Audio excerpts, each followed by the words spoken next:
everybody, I had so much fun when I did the Drift episode with Camille that I asked her to co-host the next few shows with me because we have so much fun together. We have so much fun together. I came over last week and we just got into so much trouble. So much trouble, so much fun. We needed a camera rolling, so she decided to have me on here, and it's going to be amazing. It's going to be amazing, and oh my gosh. We're going to have a blast, and today we have an amazing show. It's this couple I was telling you about that's been together for over 40 years. Oh, you did tell me about them last week. They're so cool. They're so in love. Like, when you see them, when you see these two, I fell so in love with them, and they are so in love with each other yet, 40-some years later, and they're both like amazing artists. She's had work in the Smithsonian. He also writes amazing books on love. Gosh, that sounds just like remarkable. Honestly some passionate living. If you were ever going to have someone on there. So passionate. But they are timeless. They could be in their 30s for the energy that they have and for as amazing as they are. And they are just like our ideal of the perfect relationship. That is so sweet. Yeah, you're going to love them. That is so awesome. And then I thought maybe we'd follow you around so everybody could get to know you today. Oh my gosh, that'd be awesome. Not a lot's going on, but you can hang out. We'll just, I'm a little low key. I was under the weather yesterday, so we'll just follow you around today. And a real chill day. Totally. Yeah, and kind of get the vibe of what you do in a day. Yeah, and then everybody can get to know Camille. Perfect. And then are you ready to do our open? Yeah. Welcome to this very special episode of Passionate Living. Oh my gosh. Now we are official. Camille has put me in a bad girl shirt. This is her brand for her drifting. Bad girl style.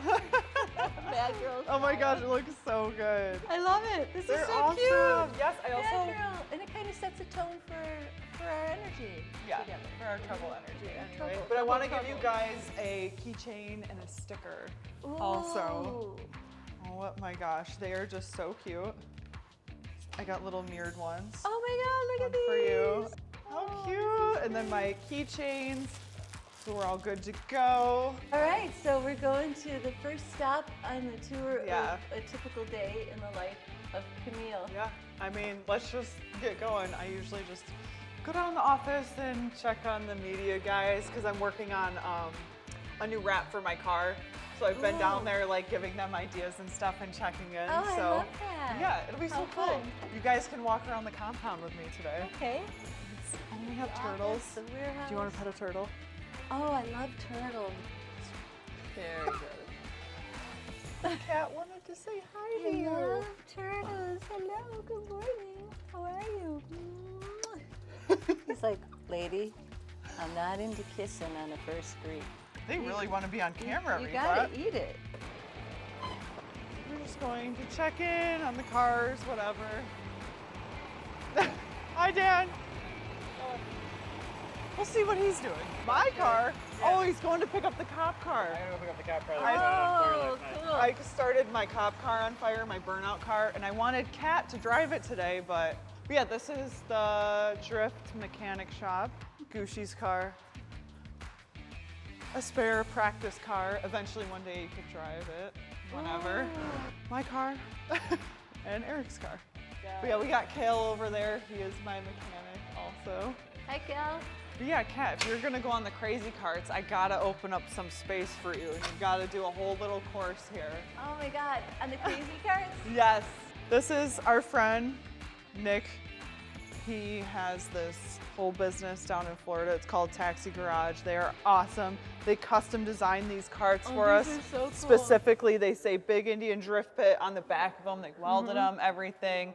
Got them powder coated, all these special touches. But these are like drift carts. You cannot have your hair blowing around in this, especially if you're gonna film a video. I'll bet.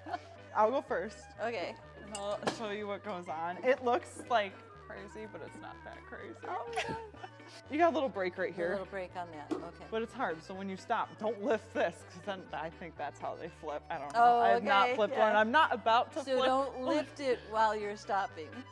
I think so. Yeah. I think I had something run over. I don't know.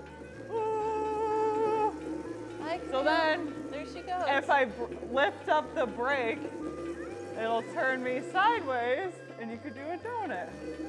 You can go a full one, then you go this way and do a full one.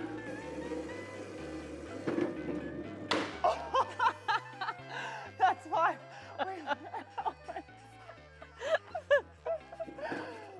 Just, it only dented it a little bit. It'll be okay. This is a typical day of Camille. I cannot believe I just hit that corner. Well, I can believe it, but that's why I don't drive these a lot, because you can get into some trouble in this. But you can get out of control quick. Yeah, okay. Yeah. Oh my God, I'm running over here, Rifa. Kat, you gotta go over here on this side, around this way. Oh my God! Just go slow. Oh my God! See, if you were in the garage, you would have ended up hitting something like me. I would have made another dent next to yours. I like how it automatically just drifts. Woo! You gotta keep going. I'm gonna bring this inside, Rifat, so I am not going to crash. Whoopsies, does this have reverse? I don't think so. Perfect. Oh my gosh. I am here with two of the most amazing people I know. And I was here, about a week or two ago? Something like that, yeah. And I fell in love. I didn't want to leave you guys. I know. I didn't want you to leave. And your story is just remarkable. And we have two mics, so we're going to be passing a mic back and forth today. But I would love to hear a little about the beginning, where it all started. You two met, you fell in love immediately. I just love this story. I met him at a girlfriend's house. And I'd been a single person for about 10 years. Mm-hmm. And I was on my way to go dancing, and he was standing in the kitchen, and I saw him there. He was like this tall, quiet guy. But I was getting ready to go dancing, so I was just like a maniac. My arms were swinging all over the place, and he was standing there like Mr. Holy in the corner, and he thought I was crazy. But then within the next couple of days, I came back to my friend Ronnie's house because it was her birthday. We ended up sitting next to each other in a restaurant. And when that happened, it was like nobody else was there. We were sitting at a table with about 12 other people, and it was just the two of us.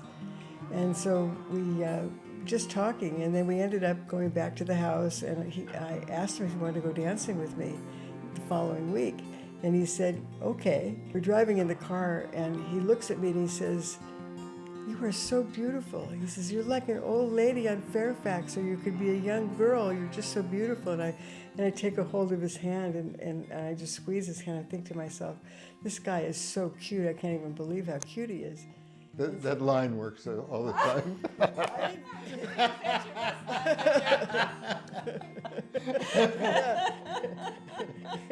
Yeah, he did a good job with that.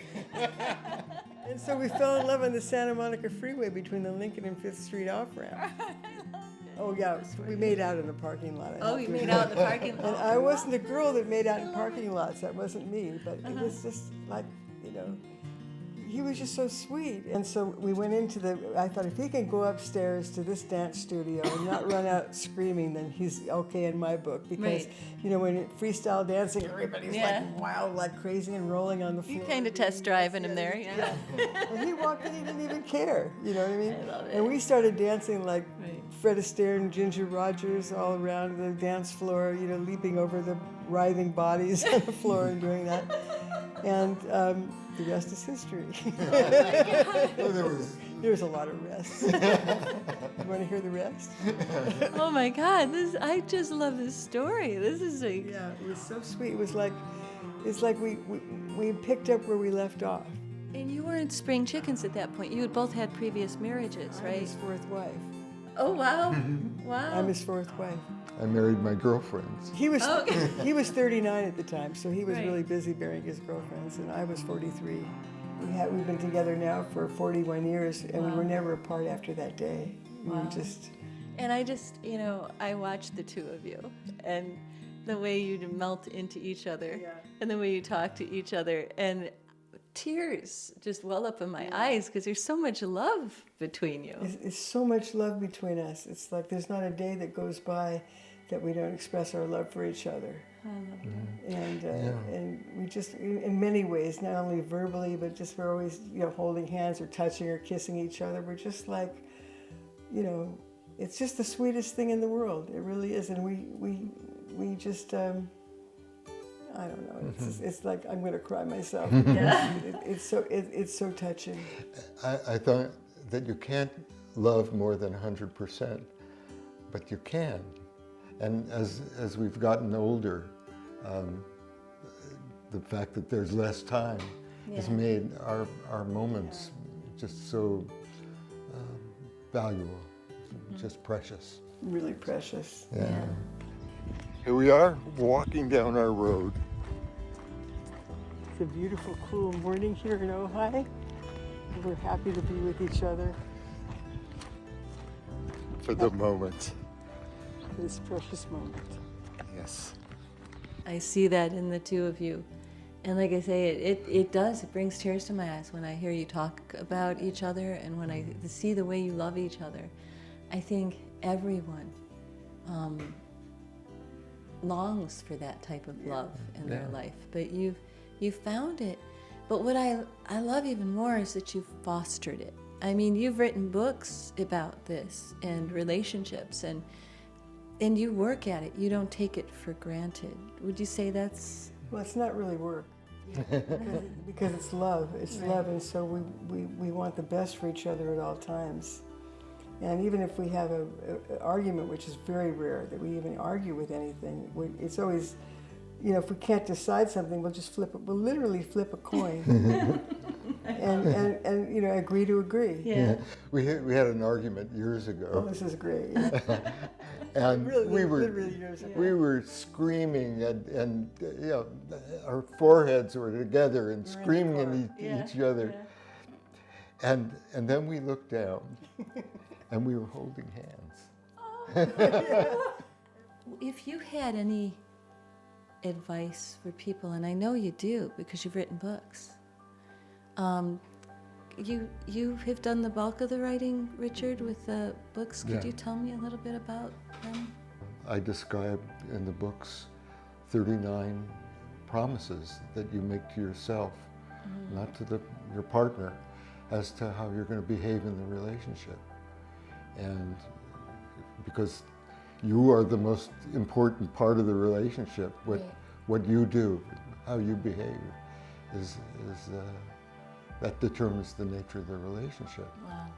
And the amazing thing about that first book, Loving Promises, that he wrote, is that he looked back at our relationship to figure out what were we doing that made this relationship work. What was it exactly? So he really looked back and just saw how we treat each other and how we are with each other. And so it's so authentic, and it's so, you take responsibility for your own actions, and we do that, each one of us, and we just, our intentions are always to be in a loving space. Wow. I love that. And we don't have any backlog. We don't have any backlog of I wish he would do this or I wish he would do that. The only flaw he has is he puts sugar in his coffee. That's his only flaw. Not anymore. No, he uses stevia.